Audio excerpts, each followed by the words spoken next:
Reports of sexual violence hit record highs in Sierra Leone. The government declares a national emergency, but will it make a difference? I'm Andrea Sankey, and today's newsmaker is Sierra Leone's rape crisis.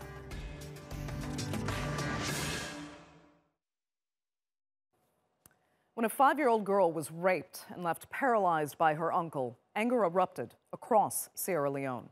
It was yet another shocking case of a minor becoming the victim of sexual violence. Now, over the last year, the number of reported rapes has doubled, and a significant number of those victims are children. Activists say many of the perpetrators aren't being punished under current laws. But now, President Julius Maada Bio has taken action.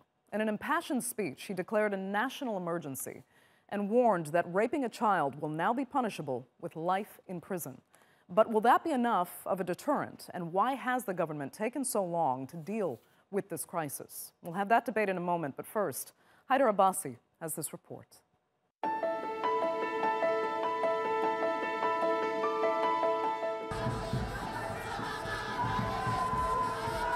Hands off our girls. That's the chant of thousands in Sierra Leone's capital, Freetown. They're demanding something be done to stop rape. Sexual violence has become so widespread, the president has declared it a national emergency. What kind of a man are you to rape a 5-year-old child? I've called for heavy penalties and tough sentencing laws that will ensure that each rape becomes the last rape. It was an attack on a 5-year-old girl last year that's provoked outrage. The rape damaged her spine so badly that doctors say she'll likely never walk again. No one was convicted for the crime. More than 8,500 cases of sexual assault were recorded last year. That's doubled from the previous year. And a third of the victims were minors. But last year, only 28 cases led to a conviction. Activists say the number of rapes is likely to be much higher, as many cases aren't reported.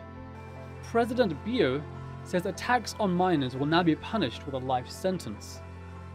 He also announced the creation of a police force dedicated to investigating sexual violence. So why is rape so rampant in Sierra Leone? Analysts say it's a legacy of the Civil War, which began in 2001 and went on for a decade. Human Rights Watch says rape was used as a weapon in the conflict. The organization says there were systematic attacks against women and girls. Since then, Sierra Leone has struggled to empower women. 12 years ago, the government passed the first gender equality laws after 46 years of independence. But applying these policies has been slow, and a lack of convictions in assault cases has led to a culture of impunity. So will declaring rape a national emergency help to combat the epidemic? Haider Abbasi, The Newsmakers. Joining me now to discuss this further, from Toronto, we have Sierra Leone's former presidential spokesman, Abdoulaye Beretai, and from Freetown, Agatha Adelevi. She is the spokeswoman for the Rainbow Initiative, which helps survivors of gender-based violence. Thanks both so much for joining us. Agatha, let me begin with you. How much does it matter to you to hear the president's voice, as we've heard, actually declaring a national emergency over the rape crisis? Well, thank you very much for having us. And for Rainbow Initiative, this is the start of a new dawn, because all we've wanted is a little bit of government commitment in terms of tackling issues affecting women and girls, and that's a predominantly issue of gender-based violence. So we saw the declaration as a spotlight, and it's the right time. It came the right time, and we know what the president has said is not just a presidential statement. It's a statement that they are going to put into practice, and we hope to see the best out of that one. Okay. It's a statement he's going to put into practice, you say. And one of the solutions he's suggesting is increasing punishment, lengthening prison sentences for perpetrators. Is that where you think most of the solution lies? Well, I think that could be one of the starting solution because what we've seen at our Rainbow Center is that most of the cases we've sent to court, we only have a minute figure who actually gets to a successful prosecution. And we have so many other lapses around, but I think if the judiciary seems to step up and start to give a bigger bite, and when we're talking about a bigger bite, we want bigger ones that can leave scars and so that people know that the issue is very serious, then we're definitely going to target the issue. There are several other issues like the aspect of engaging the community, the aspect of people seeing the survivors as not the reason for them being raped, but rather shifting the punishments to the perpetrator is also a problem. But if the president starts with that one, I think it's a very good start. And one thing I have to say is that Sierra Leoneans are very coward, and if this declaration happens to be in place, I tell you, this will be a start of a new dawn. Okay. Agatha, I'm going to introduce now a third member of our panel. Nicky Spencer-Coker is also in Sierra Leone's capital, Freetown. She is the Vice President of Legal Access for Women Yearning for Equality, Rights, and Social Justice. Thanks so much for joining us as well, Nicky. We were just talking about hearing the president finally take a voice, take a stand on this issue, declaring a national emergency. I'd like to ask you, as a woman in Sierra Leone yourself, how that made you feel. Were you impressed with the steps the president is taking now, or do you feel it was just a bit too little too late? We definitely, as an organization, welcomed the declaration of a national emergency by His Excellency, the President.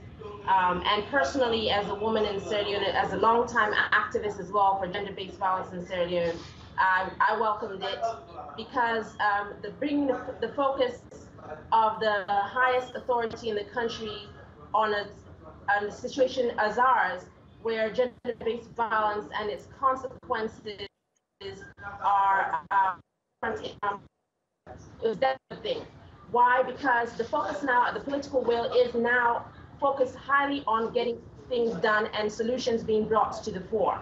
And we have a number of solutions that we've talked to both His Excellency, the organizations, other organizations about, and we hope all those things now come into play and come to the fore. At the end of the day, it's not a situation where anybody likes the spotlight to be put on their country in a negative light, but at the end of the day, it's the reality of on the ground. And something has to be done. Right. Our women and girls have to be protected. Okay, Nicky, I'm going to turn now to Toronto. We have Abdoulaye Baratai, former presidential spokesperson. Let me ask you now. So the government has made this statement. It is groundbreaking in a sense, and it was so important to finally get this acknowledgement and actually see it as a national emergency because it does affect so many thousands of women in Sierra Leone. What are the next steps then? The president talked about increasing the prison sentences, lengthening the punishment of perpetrators, but there is a lot more to address here. Tell me what more the government is going to do. Well, I will not speak on behalf of the current government because, as you rightly said, I served as a former presidential spokesperson. But that notwithstanding, I think we must commend President Bio for taking the bold step in making a very nice presidential recommendation that those that are found wanting for rape and other sexual violence crimes must get life imprisonment. But I must say, though, that in 2012, the government also passed a Sexual Offences Act, whereby anybody found interacting with a minor below the age of 18 can also attract a 15-year imprisonment. So the question for me is, apart from the legal aspects, we also need to look at what are the psychopathic traits or antisocial personality disorders that are pushing or rather propelling people to rape. Because it is a question of control here. Sierra Leone has a long history of entrenched patriarchy, and during the war, we also experienced the use of rape as a weapon, whereby women that are very vulnerable, minors, were subjected to this kind of antisocial behaviors. So it is a very telling thing we should move beyond just the legal aspects in addressing rape as a big issue in Sierra Leone. But that notwithstanding, I think the government and the president must be commended. It is a very bold step. But again, when I look at the statistics, particularly from the Rainbow Center, last year alone recorded over 300 referred cases to the family support unit. So at the end of the day, when you look at the number of prosecutions there, you can only boast of having about 19 cases committed to the High Court. Okay. And of these, only prosecuted about 12. So these statistics, to me, are very telling. And these are the issues I also deal with here in Canada. As a clinical social worker, we don't just concentrate on the legal aspect, but the sociological aspect of rape as well. Right. And I imagine, Agatha, I can see you nodding your head in agreement with so much of what you just heard there, because it isn't just about finding the legal channels to prosecute these crimes. It's also about dealing with the men, the national mindset, and the psychological potential illness of these people. How can a country like Sierra Leone, which is not overly resourced in its social development department, how can that be dealt with? Well, I think it takes a lot of multi-sectoral approach, more especially that for community people. That is why at Rainbow Initiative, we started last year our outreach programs. And our outreach programs basically are targeting men as well as people in the community. And we go to outreach areas to engage. We want the conversation to start with the perpetrators. We want them to tell us why they are doing this. We don't just want to treat the survivors, get them to have justice, but rather check where the problem is, where the problem lies. And so far what we've done is to engage the community, more especially the men, to see how they themselves can talk to their fellow men. We want the men to start engaging themselves. Let us see the way forward, because 99% of the perpetrators we get from our centers are all male. So we want to start the conversation at that level. And as Berete was rightly saying, we don't just want to see the legal aspect, but also how community people accept survivors. That is a very big problem for us in Sierra Leone. We tend to shift more of the blame to the survivor than the perpetrator. We want to allow a situation wherein the survivor will be less seen in this case, but rather putting the perpetrator at the front, like let people know that what they've done is bad. But when you go out to community, you see people chastising survivors. You see people doubting their stories, and that is one of the heartbreaking news for us at our initiative. And as he mentioned also, our statistics are alarming. And so far for 2018, we've seen a total of 1,173 cases, and imagine it only covers 5 of our centers. We are only operating in 5 districts, and we have 16 districts in Sierra Leone, meaning 11 districts is not recorded because we don't have cases coming from those centers. And in as much as we are in 5 districts, we still have challenges with people accessing our centers because of transportation and other problems. So there are a lot of things around the issue of rape, not just the legal aspect, but also the communal approach. We need to extend our services. We need people to accept survivors in the community, and we need to start the conversation with the perpetrator. We want to know why they are doing this and how we can solve and help them to get to a better point. Right. Nicky, let me ask you this. I mean, I wonder if it sounds in theory like an appropriate response to increase prison sentences to punish perpetrators accordingly.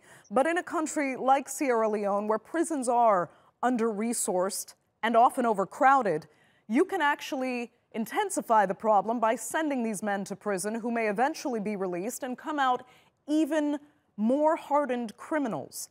What other steps need to be taken to ensure that you don't make these perpetrators even worse people in the end? Well, Agatha was just talking about what needs to be done at the community level in terms of the prevention for these kinds of crimes. That we need to start talking at a community level to ensure that we all understand the consequences of toxic masculinity in Sierra Leone, the effects of patriarchy, and all those sorts of things. It's a good thing from our perspective as an organization to give our judges the option to have a life sentence as an option in terms of sentencing, but each case is different. Cases do differ case by case, situation by situation. So giving the judges an option for a life sentence as it inclusion of this 2012 Act is a good thing. Okay. However, yes, prisons are crowded. Yes, we do need to build more prisons. Yes, there are issues, but the good thing is we've now got this focus on it to give us a range of options that we can look at. The severity is here. I wish he had been talking about these things Nikki, when he was in government in his days, but now it's... I'm unfortunately going to have to interrupt you. We're having a bit of trouble with your connection there. But listen, we only have a few minutes left. And Agata, I want to talk particularly about your personal experience as a victim of sexual violence yourself in Sierra Leone. Tell us, if you can, a bit about your story first and how hard it was to share that story, to find this, if I can say, the sympathy that is necessary in cases like yours, to ultimately be able to seek justice in a country like Sierra Leone. Well, as I always say, I am just one of the so many thousand cases of young girls who are yet to find or seek justice for what have been done to them. And I was gang raped when I was at the university. 4 guys entered my room in 2013 and did what they feel like doing. But that's not the biggest thing for me. One of the things I realized and what led me to work for Rainbow is the fact that people tend to put so much pressure on the survivor. They tend to brand you at some point and even tend to doubt your story. And I don't think if we've gone through these ordeals and we have so much of trauma to deal with, and again, you go to the doctors, you go to the family support unit, you have people doubting your stories, you have people tagging you, giving you names, and even for you to seek justice at the judiciary level is very difficult. And I see why most of the time people just say, oh, I'll commit suicide, I'll kill myself, or I will just forget about what have happened to me, and you still live with the trauma. So I think personally, as a survivor and somebody working for Rainbow, have interacted with lots of survivors. I think much has to be done in terms of community sensitization in how they handle and how they accept the survivor in the community. There is no way somebody will wish for something bad to happen to her, and there is no way you should in any way deny or doubt that person's story. And I have so much credibility for the doctors at Rainbow Initiative, and I think it has to be extended. We need to do more in terms of doctors handling survivors and believing in their story and treating them with the required dignity and support they needed. And also, as I mentioned, I need a bite in judiciary because, as I say, I am just one of the so many thousand.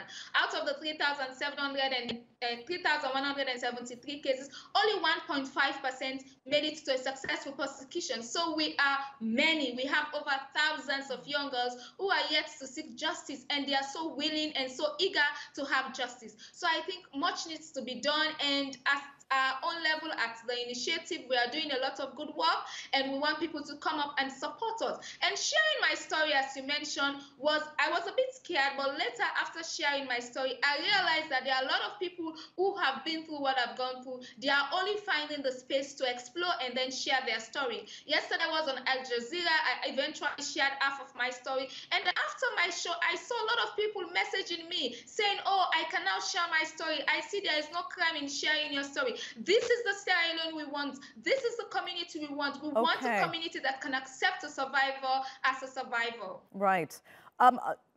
Abdullah, if I can bring it back to you then quickly, because I think it's important to address again the issue that all of you seem to agree on with men in this scenario. You talked about changing this patriarchal society that perpetuates this mindset that somehow women can often be blamed for the acts of violence and be given the shame for criminal acts perpetrated by men. How do you change that mindset? Because some men in power as well believe that women are responsible for provoking such acts. How do you go about it at a national government level to change that psychology? Well, as Agatha mentioned, first I must congratulate her for nurturing the strength to virtually come out with her story. I think that will even make a difference, and that will serve as an impetus to encourage other people in similar situations to come out and give their own narratives in spite of the stereotyping. Permit me to say I've seen instances, even journalists, some journalists, blaming the women the way they dress as an invitation to rape. So that in itself tells you there is entrenched patriarchy. Imagine after somebody may have suffered a rape or sexual assault without providing adequate psychosocial support, They will also have to go and face their perpetrators in court, and they will be subjected to cross-examination, and the magistrate will be a male guy. So the male figure in itself, we have what we call the post-traumatic stress disorder. It reminds them with the pathological thing that, oh, a man has just did this to me, and I'm also facing a man here. So missing that link in itself, we should also get witness protection support in Sierra Leone. So that at the end of the day, whilst we move in for the legal aspect of it, we want to know what are the psychopathic traits of a rapist. Until we are able to categorize that, we'll be able to come with what we call adequate therapeutic interventions. And those interventions, some of them that may have been convicted, can even serve as role models to go and preach out there to say, you know what, this is the consequence of my action. And rape, it must be upheld. That way, there must be a synergy between the government, the Rainbow Center, Right. which is one of the very reliable organizations in Sierra Leone, and the legal system. Okay. That way we can get what we call a holistic approach in addressing rape Absolutely. as an issue in our country. Abdullah Beratai, unfortunately, I'm going to have to give you the last word because we are completely out of time for this segment of the Newsmakers. I'd like to thank all three of our guests so much for joining us.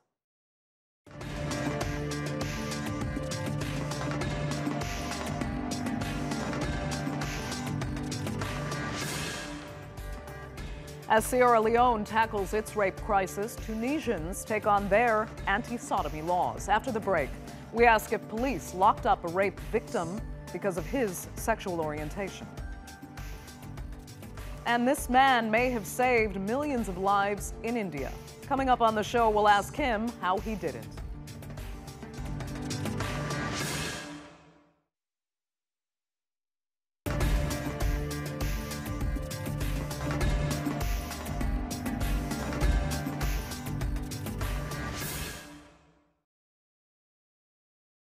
Civil rights, specifically sexual orientation, are under scrutiny once again in Tunisia.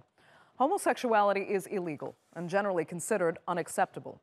And the case of an alleged rape victim has put the issue back under the spotlight. The 22-year-old, whose identity has not been revealed, reported a sexual assault to police. He was then allegedly abused by police and detained. Human Rights Watch has called on Tunisia to abolish what it calls antiquated anti-sodomy laws and respect everyone's right to privacy. Yolo Abdavith reports.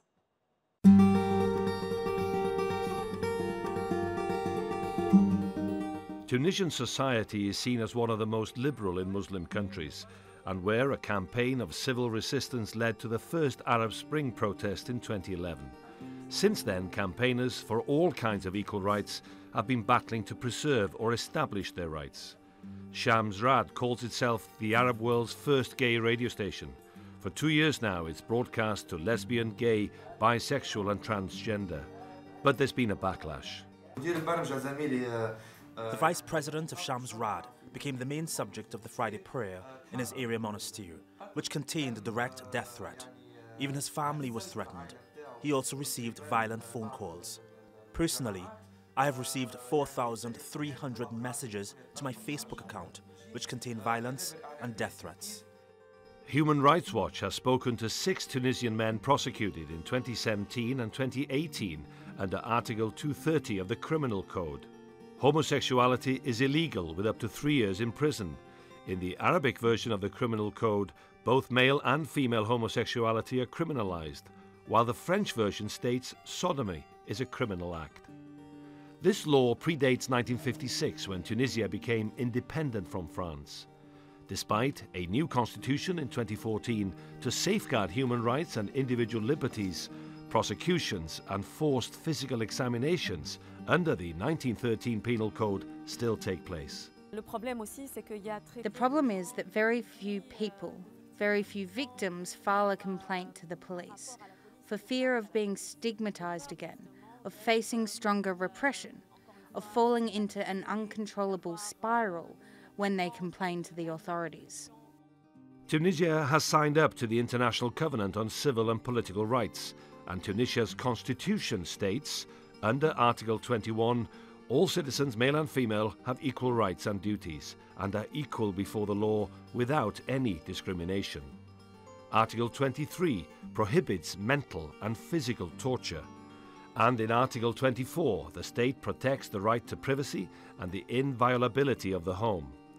Searching property and taking personal objects is illegal without a judicial warrant, but is mainly men who are arrested by evidence found on laptops and mobile phones.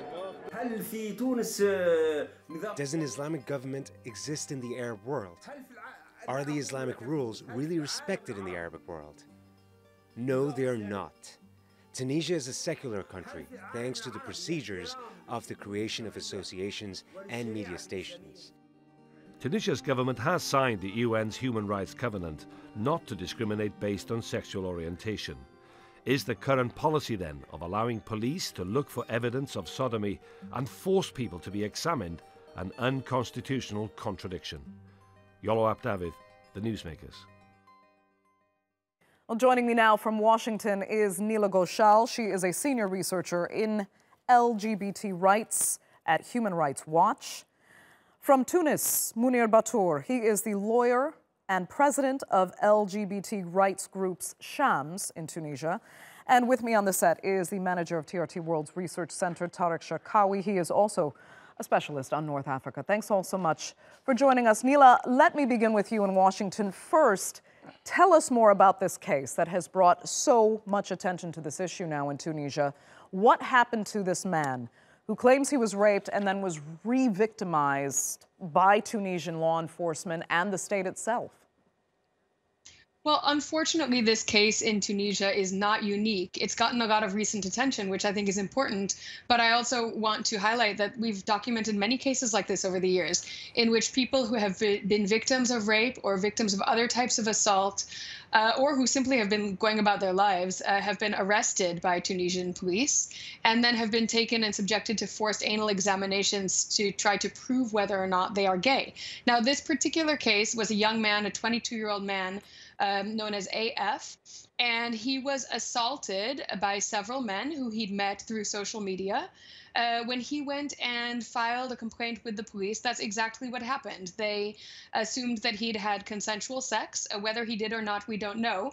But in either case, it's a tremendous injustice that what happened to him next was that he was arrested and that he was taken and subjected to a forced anal examination, which involves doctors physically penetrating him in an extremely invasive and humiliating way, using a test that was invented in the 1800s that has no scientific basis to try to prove that he was someone who regularly had homosexual sex. This is a huge injustice, and unfortunately it happens to Tunisians on a monthly or even weekly basis.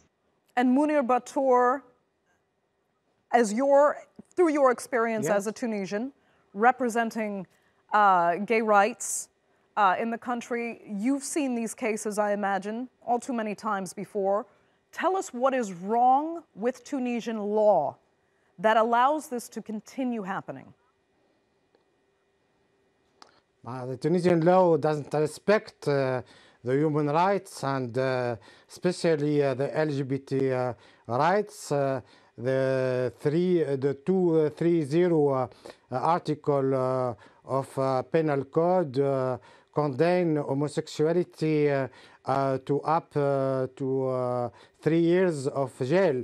It's discrimination against gays and lesbians in Tunisia, but I have to tell you this law is from French colonialism in 1913. More than 100 years this law was adopted, and this law is against a new constitution of Tunisia who guarantees the no discrimination between citizens. Okay. Tarek, I mean, we've heard this before, this argument that the law is actually against the Constitution of Tunisia. How is this? How does it, again, I'll ask you as well, how does it continue to happen? And how is it that the law enforcement is actually allowed to break Tunisian law to contravene the constitution and continue to unlawfully actually persecute these cases? Well, I think, you know, if we take the helicopter view and we zoom back a little bit into like 2001, what happened in Tunisia basically is there's a lot of hope. There was a lot of attempts and people expected a lot from the Tunisian experiment. However, people are now more or less disappointed by the many disappointments, the many regressions, the many U-turns that took place. And one of them is the fact that the deep state is still there. The deep state is not letting the revolution fruits bear its fruits, and they are fighting back. The deep state, you're going to have to explain. Yes. So basically, what happened was at the height of the revolution, there was a movement in the street. There was a lot of associations. There was a lot of calls for freedom of expression. This took place in the initial year. Later on, it became more clear that the deep state, with all the major key players in Tunisia, are still there, except like a very few players at the very top. And this led to a lot of regression slowly. You know, the closest that I can explain is the quote by Ernest Hemingway: "How did you go bankrupt?" He said 2 ways: gradually, then suddenly. You know, and this is what's happening, unfortunately, in Tunisia right now. Okay. Neela, let me ask you, I mean, we heard Tariq's explanation.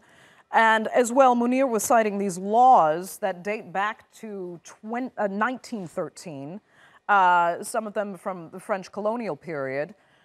Tell us then why these laws haven't actually been amended. And let's be honest here, do Tunisian lawmakers in power right now, and does the Tunisian public want these laws amended? Do they want to protect the rights of the LGBTQ community in Tunisia? Well, I think there's a couple different ways to look at this question. Tunisia has responsibilities to uphold international human rights standards, and that includes respecting the right to privacy, the right to non-discrimination, the right to equality, the right to access to justice. These are all part of international covenants that Tunisia has signed and is bound by, as well as its own constitution that protects essentially the same rights. The right to be free from torture. Anal exams constitute a form of torture. And so Tunisia is obligated to protect these rights, whether or not the majority of Tunisian politicians or Tunisian citizens are in support of human rights of LGBT people. Now, I think we are seeing some progress in the political class. We saw that the president established a commission, a presidential commission on individual liberties last year, and asked this commission to make recommendations with regard to legal reform to protect people's fundamental rights, including the right to privacy. And among the commission's recommendations, which also addressed women's rights, for example, other recommendations were to repeal Article 230 and to ban the practice of forced anal exams. So that came from a government body. So that is a step forward. Unfortunately, the president has been non-responsive so far, and there has been no further progress toward implementing those recommendations. But it's something that Tunisia is obligated to do. Now, politicians need to lead, and the public often follows. And if we see politicians adapting their views and their policies toward LGBT people, we will see flourishing of LGBT expression in Tunisia, and we'll see space created whereby ordinary citizens can come to understand what it means to be gay or lesbian or bisexual or trans. And eventually, I believe that views among the ordinary people in Tunisia will change as well. That's what we've seen around the world when there is legal progress on repealing this kind of regressive law. Okay.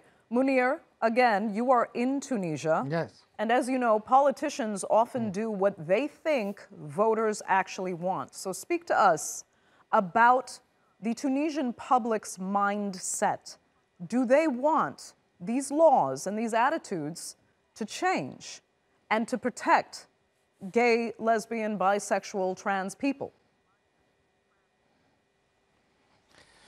There is different opinions in Tunisia about that. The Islamists are against changing this law, but there is other person, the intellectual and men and women of culture, are in favor of changing this law, but changing the law needs political volunteer, political will.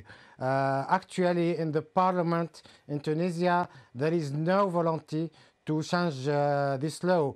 Actually, there is a project of law to ban anal examination only, but they will maintain the 230 article of penal code that penalize or criminalizing homosexuality. I think we need foreign pressure and big support from European Union and from UN to make pressure against Tunisian government to change this law and to stop putting homosexual in jail. Right. Tariq, let me bring it back to you. I mean, we can't deny that this is also a problem throughout the world, really, but it is a problem in the Arab world, some say in particular. How hopeful are you that Tunisia, because it has been a maverick of sorts in the Arab world, that it can provide the progressive leadership that's needed to change attitudes in the Arab world toward lesbian and gay communities? Do you think Tunisia might be the country that can do that? Unfortunately, I would be a little bit pessimistic here to say that given what we have seen in the past 3-4 years, there is no real room for optimism. I would say that there are multiple pressures on both internal and external. For example, the Saudis, the UAE are pumping a lot of money into the political sphere to prevent any change from happening in Tunisia, any real change, and they are actually reinforcing any kind of conservative, not in the sense of religious conservative, but politically conservative forces in order to crush any kind of change. And you have also internal forces who use the deep state, like I mentioned before, who use this kind of rhetoric, whether, in the case that you mentioned, but there are also other cases. For example, there was this case whereby a whole school, a whole Quranic school was taken for anal examination because there was an allegation which was even not proven, not corroborated. So the whole school went to the police station without informing the parents. These were like very young people. They were there to learn Quran. Suddenly they found themselves in a police station being examined for something that maybe they don't even understand why they are doing that. So these kind of practices make me very, very pessimistic about the future of Tunisia. Nila, I'm wondering if you share those views or if you're more optimistic for Tunisia on this front. Well, I tend to be a little bit more optimistic just because I think we have seen such a wave of change around the world, with at least 7 countries in the last few years getting rid of their anti-sodomy laws. Now, that's not so much in the Middle East and North Africa, but it is happening in sub-Saharan Africa. It's happening in Asia. We saw a huge court victory in India, striking down India's sodomy law. There's a case coming up in Kenya for a ruling this Friday, whereby Kenya might decriminalize same-sex conduct as well. So I think ultimately, I don't believe that the Middle East and North Africa will lag behind entirely in this global change, but it's going to take time.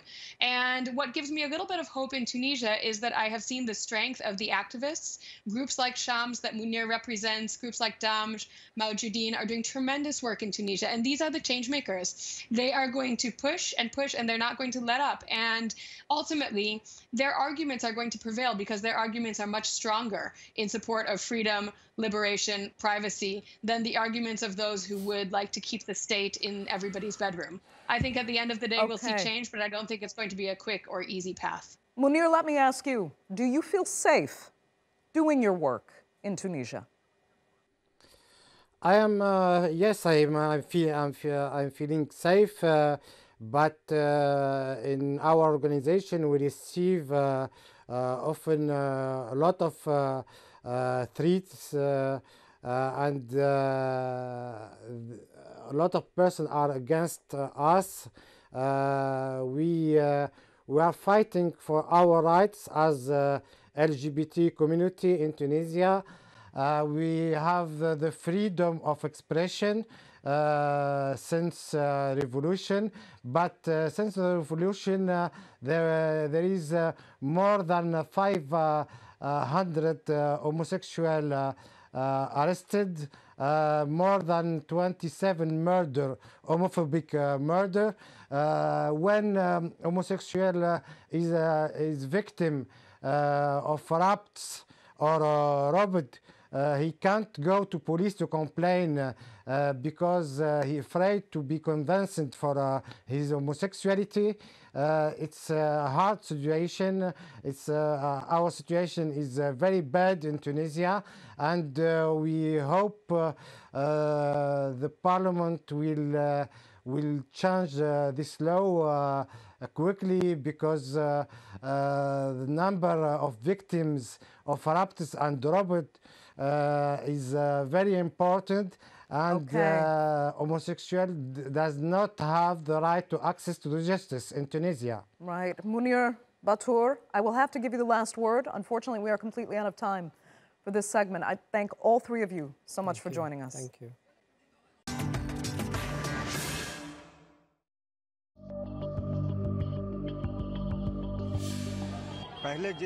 There's been a significant decline in the spread of HIV cases, but patients still face a lot of discrimination.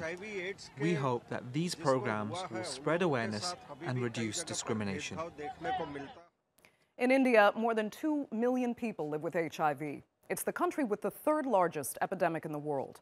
But it could have been a lot worse. 20 years ago, the virus that causes AIDS was spreading fast. Every day, 1,000 new cases were emerging. And if things didn't improve, health experts warned that more than 20 million people would be infected within a matter of only a few years. It looked as though India was going to become the AIDS capital of the world. But something stopped that from happening, and many put it down to the work of this man, Ashok Alexander. He joins us now from New Delhi. Ashok Alexander developed the world's largest HIV prevention program with the Bill and Melinda Gates Foundation. He now leads the Antara Foundation, a nonprofit focused on public health. Ashok, thanks so much for joining us. You know, a number of decades ago, it was predicted by some that India would almost go down in flames, that the HIV/AIDS epidemic was going to spread so out of control that countless people would be killed even. Instead, it became a success story on fighting the spread of HIV. You and the sex workers that you cooperated with are credited with a lot of that success. Tell me how it happened. Well, first let me say that nearly all the credit for this work should go to the sex workers, because this was a highly stigmatized group, but more than that, was an invisible group. Sex work in India is not practiced in brothels, so there's not an obvious place where sex workers congregate. So they were invisible, practicing on the street, but it wasn't clear who was a sex worker. Moreover, there was very little data, how many they were moving around. For all these reasons, we had to have the partnership and the collaboration with the sex workers to even approach the problem. And they did that in very clever ways. Many of these solutions were ones they devised on their own. They devised them on their own, you say. And how so? What did they discover that you actually couldn't teach them? Well, there were two things. One is a very basic thing. When you do HIV prevention, you need to know what we call the denominator. How many sex workers are there in a particular place? And having done that, you also need to, what in business parlance we would call, segment that market to understand the ones that have more clients, who are at more risky positions, who couldn't negotiate condom usage. There's no way that an outside agency like ours or anyone could do that, because this community can't be seen, as I said, and they don't even really talk to outsiders. So the sex workers became perhaps a huge sales force, if you will, 8,000 or 9,000 of them working across India, talking to their sisters and getting the kind of intimate information that a sex worker will only give to another sex worker. So because of that, we were able to pinpoint the number of sex workers and how many of them were the ones most at risk, most vulnerable.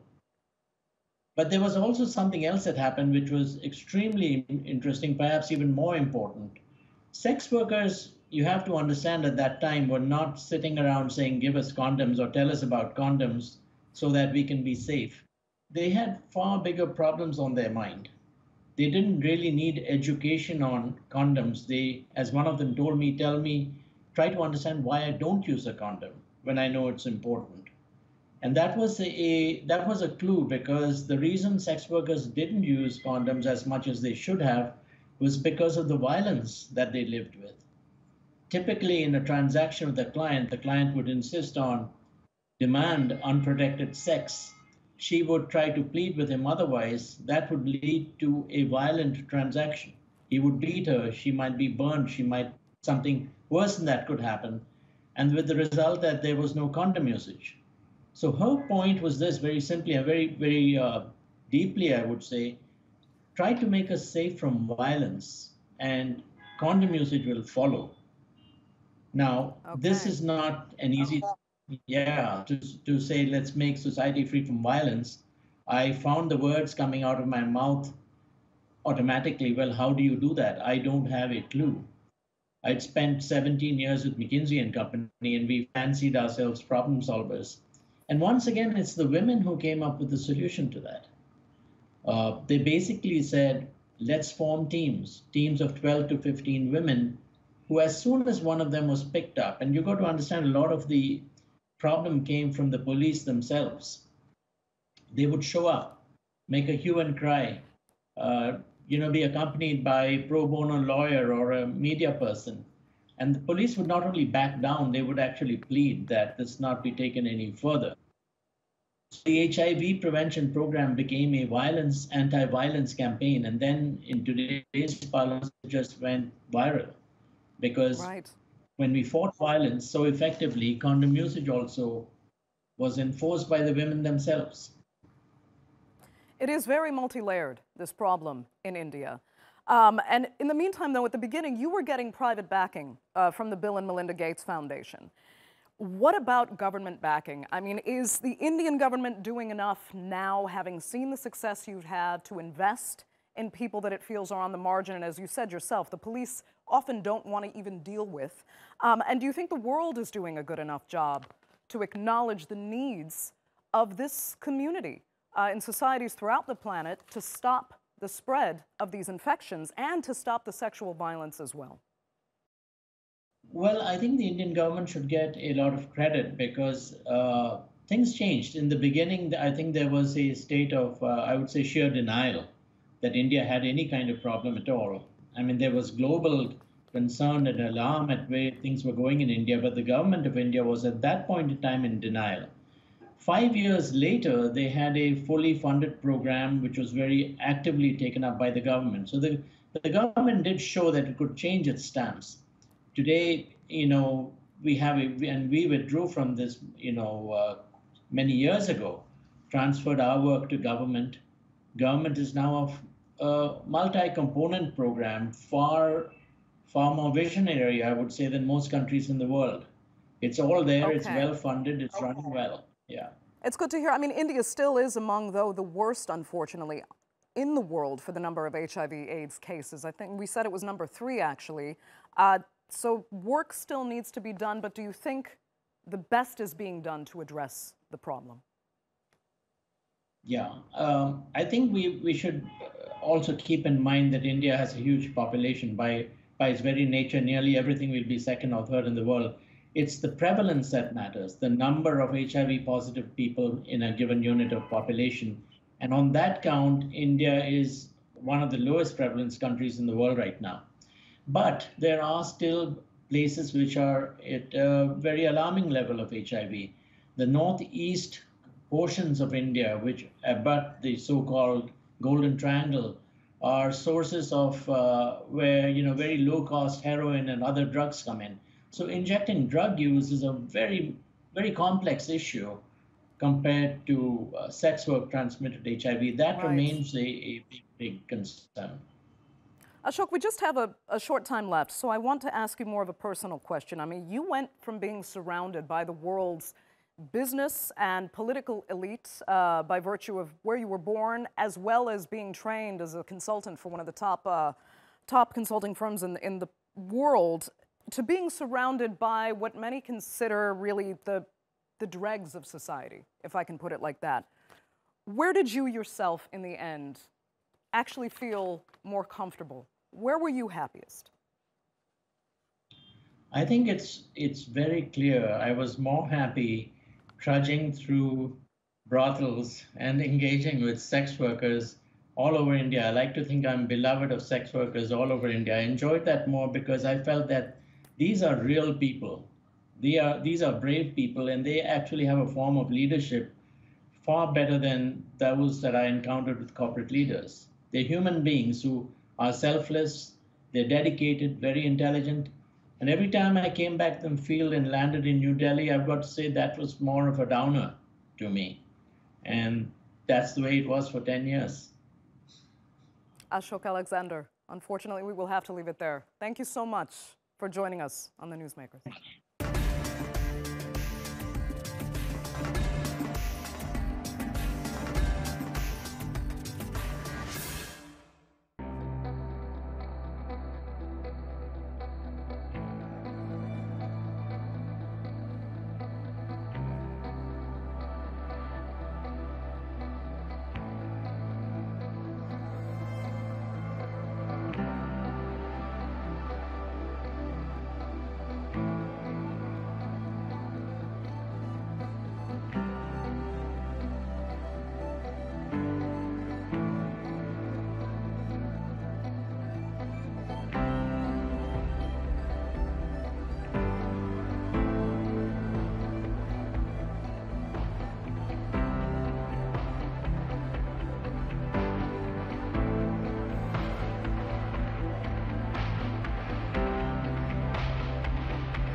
That's all for this edition of the Newsmakers with me, Andrea Sankey. Check out more of our stories on YouTube, Facebook, and Twitter. Remember to like, follow, and subscribe. Next time, will Nigeria finally hold its long-awaited election? Or could this weekend's vote be delayed yet again? Until then, thanks for watching. Goodbye.